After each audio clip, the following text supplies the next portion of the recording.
अस्सलाम वालेकुम। Channel philosophy of education में खुश आमदीद।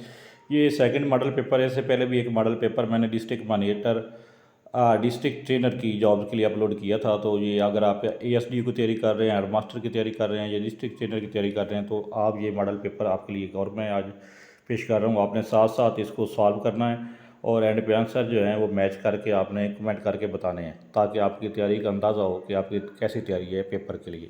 फर्स्ट क्वेश्चन है, Hartog committee report was published.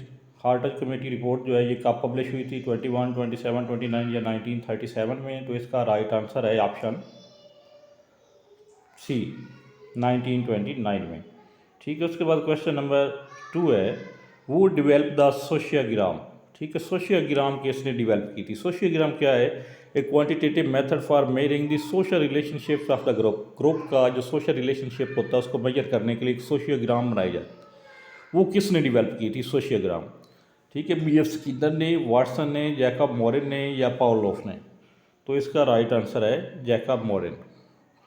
ठीक है, सोशियोग्राम जो है ना वो चेक करते हैं कोई बच्चा कितना बाकी अपने ग्रुप के अंदर कितना सोशल है। ठीक है, अगर आप क्लास में चेक करना चाहें तो आप किसी एक बच्चे से कह सकते हैं कि आप अपने 3 फ्रेंड के नाम लिख के दें, फिर दूसरे बच्चे को कहें कि आप अपने 3 फ्रेंड के नाम लिख के दें।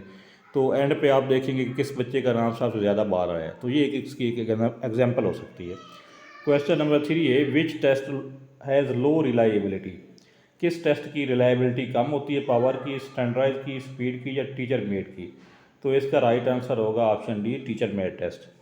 ठीक है, रिलायबिलिटी जो है ये स्टैंडर्डाइज टेस्ट या बाकी जो टेस्ट है उनमें ज़्यादा होती है। टीचर मेड टेस्ट जो है वो तो टीचर एक अर्ज तौर पर टेस्ट बनाता है क्लास में, क्लास की अपनी प्रोग्रेस चेक करने के लिए, तो उसमें इन चीज़ों का इतना ख्याल नहीं रखा जाता। रिलायबिलिटी क्या होती है कि कोई टेस्ट जो है वो बार बार कंडक्ट करने पे भी सेम स्कोर दे। तो अगर रिज़ल्ट सेम रहें, कंसिस्टेंट रहें, तो उसको हम कहेंगे कि ये टेस्ट रिलायबल है। ठीक है, Taylor curriculum model was given in. Taylor ने अपना करिकुलम मॉडल कब पेश किया था? ठीक है, ये जो 3-4 इंपॉर्टेंट मॉडल हैं सब मैं आपको बताता हूँ। सबसे पहले ये एक टेलर का मॉडल है। इसको हम ऑब्जेक्टिव मॉडल भी कहते हैं क्योंकि ये ऑब्जेक्टिव पे फोकस करता है। इस तरह एक व्हीलर का मॉडल है, उसको साइक्लिक मॉडल भी कहा जाता है। इस तरह एक लॉटन का मॉडल है, उसको हम कल्चरल मॉडल भी कहते हैं। तो ये टेलर मॉडल क्या है, ये कब पेश किया गया था? ये पास्ट पेपर में भी क्वेश्चन आ चुका है, एजुकेशन के पेपर में भी एक बार आ चुका है ये क्वेश्चन 2020 में जो पेपर हुए थे, शायद 21 में, तो उनमें क्वेश्चन ये रिपीट हो चुका है। उसके बाद ताबा मॉडल ऑफ करिकुलम की मीन, ताबा ने अपना करिकुलम मॉडल कब दिया? 1962 में, 63 में, 64 में या 65 में? तो राइट आंसर है 62। ये भी इंपॉर्टेंट करिकुलम मॉडल है। तो ये 3-4 करिकुलम मॉडल जो है ये पेपर के लिए आप तैयार करें। टेलर करिकुलम मॉडल, ये Wheeler curriculum model, Lawton curriculum model और ये Hilda Taba model of curriculum. तो ये 4 करिकुलम मॉडल जो है इनको आप देख लें, इनमें से लाजमी क्वेश्चन जो हैं वो पेपर में आ जाते हैं। Physical environment of the school is considered as. Physical environment क्या होती है? लर्न करिकुलम होता है, नल करिकुलम, रिटन करिकुलम या हिडन करिकुलम? जिसका राइट आंसर है हिडन करिकुलम।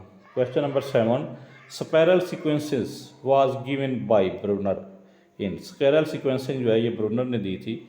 ये कब दी थी ब्रूनर ने? स्पाइरल सीक्वेंसिंग थ्योरी या डेवलपमेंट के हवाले से कि बच्चे की जो डेवलपमेंट हो रही होती है तो वो कोई लीनियर नहीं होती बल्कि स्पाइरल होता है। स्पाइरल होता है स्प्रिंग की तरह की, कि जब बच्चा आगे जाता है तो उसमें पीछे का हिस्सा भी कुछ ऐड रहता है, साथ ऐड होता जाता है।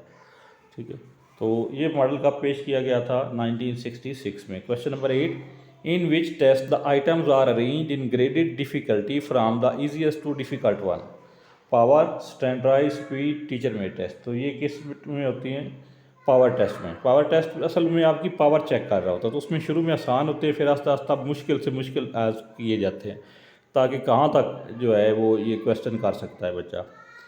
ठीक है, तो उसकी असल में पावर देखनी। स्पीड में होता है कि वो उसमें आपने टाइम के अंदर कितने टाइम के अंदर कितने क्वेश्चन कर सकते हैं, वो आपकी स्पीड होगी। स्टैंडर्डाइज टेस्ट जो है वो स्टैंडर्ड के अकॉर्डिंग तरतीब दिया जाता है। उसके बाद क्वेश्चन नंबर 9 है, text book is an example of assessed curriculum, supported curriculum, null curriculum या सब्जेक्ट सेंटर्ड करिकुलम? तो टेक्स्ट बुक जो है ये सपोर्टेड करिकुलम की एक एग्जाम्पल है। Question number 10, pace and accuracy within the time limit is needed in. Power test, pace and accuracy? तो ये किस में होगा? बड़ा आसान सा है, इसका राइट आंसर है ऑप्शन सी, स्पीड टेस्ट। कि कि आपकी रफ्तार क्या है और कितना सही कर रहे हैं आप, तो वो स्पीड टेस्ट होगा। व्हाट इज़ ब्यूटी, ब्यूटी क्या है, कौन सी फ़िलासफ़ी की ब्रांच इसका आंसर देगी व्हाट इज़ ब्यूटी, तो ये होगी एक्सियोलॉजी। एक्सियोलॉजी की दो चीज़ें हैं, एथिक्स और एस्थेटिक्स। तो एथिक्स जो है वो मोरालिटी को डिस्कस करती है और एस्थेटिक जो है वो ब्यूटी को डिस्कस करती है। उर्दू में हम कहेंगे एस्थेटिक के लिए लफ्ज़ जो यूज़ करते हैं वो है जमालियात। तो राइट आंसर है बी। क्वेश्चन नंबर 12, इसका जो है ना लिंक वो भी मैं आपको डिस्क्रिप्शन में दे दूंगा, आप इस टेस्ट की बार बार प्रैक्टिस भी कर सकते हैं। क्वेश्चन नंबर 12 है, where do we find the source of knowledge, how do we acquire knowledge, which branch of philosophy answer this question. जिसका राइट आंसर होगा नॉलेज से रिलेटेड जो है वो एपिस्टेमोलॉजी होती है ब्रांच।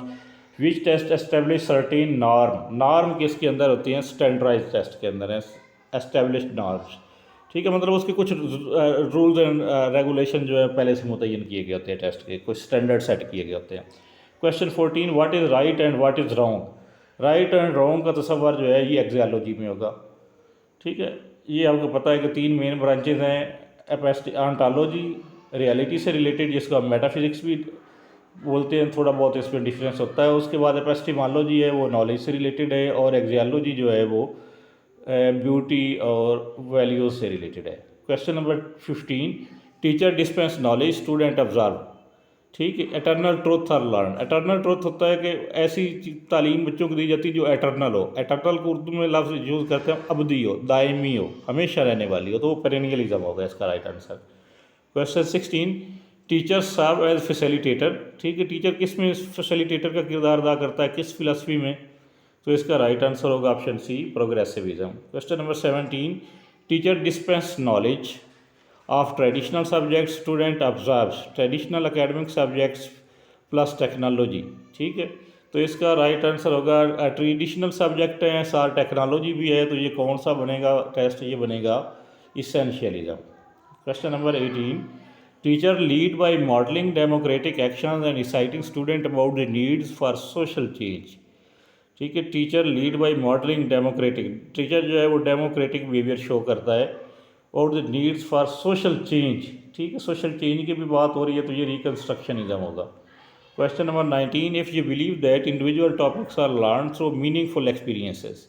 इंडिविजुअल टॉपिक्स जो हैं वो मीनिंगफुल एक्सपीरियंसेस के ज़रिए किए जा रहे हैं, मतलब एक्सपेरिमेंटल जो फोकस किया जा रहा है, तो वो प्रोग्रेसिविज्म में आता है। Question 20, computer literacy is also considered important which philosophy deny it. कौन सी फिलासफी जो है वो कंप्यूटर लिटरेसी को डिनाई करती है, तो इसका आंसर बनेगा ऑप्शन ए। ठीक है, लेकिन अगर फोकस सबसे ज़्यादा फोकस कौन सी फिलासफी करती है कंप्यूटर लिटरेसी पे, तो वो आएगा इसेंशियलिज्म। ठीक है, क्योंकि ये एक इसेंशियल सब्जेक्ट है। तो ये इसका पार्ट 1 है। इस वीडियो का पार्ट 2 भी मैं कोशिश करूँगा कि ये 20 से आगे 40 तक जो MCQs हैं उनको पार्ट 2 में कर लें, या इसको 25 तक सॉरी कर लेते हैं। क्वेश्चन 21 है, who is the pioneer of instrumental और प्रैग्मेटिक फिलासफी। ठीक है, तो in the field of education subcontinent में, तो इसका राइट आंसर है sir Syed Ahmad Khan. Question number 22 है, a collection of procedure use to collect information about students learning progress. ठीक है, student learning progress, collection of procedure use to collect information. ठीक है, तो ये होगा मेजरमेंट, असेसमेंट, ये सारे आ जाएंगे। Sorry, assessment, a collection of procedure used to collect information about students learning progress। ठीक है, इसके हवाले से मैं इसको ना कमेंट में या नेक्स्ट वीडियो जो बनाऊंगा उसमें इसको एलाबोरेट कर दूंगा मैं। Question number 22, the process of making judgement about student performance is called. Judgement जिसमें हम करते हैं वो होगा इवेलुएशन। ये वैसे ना मेरे ख्याल में तो ये आल होना चाहिए था, अब पता नहीं इस वक्त मैंने इसका आंसर यहाँ पे असेसमेंट क्यों टिक किया है, इसको हम ना रिपीट कर लेंगे। Question 24, according to dash the full range of assessment is general term. ये एक डेफिनेशन दी गई है असेसमेंट की, तो ये क्या चीज़ है, किसकी ये डेफिनेशन है?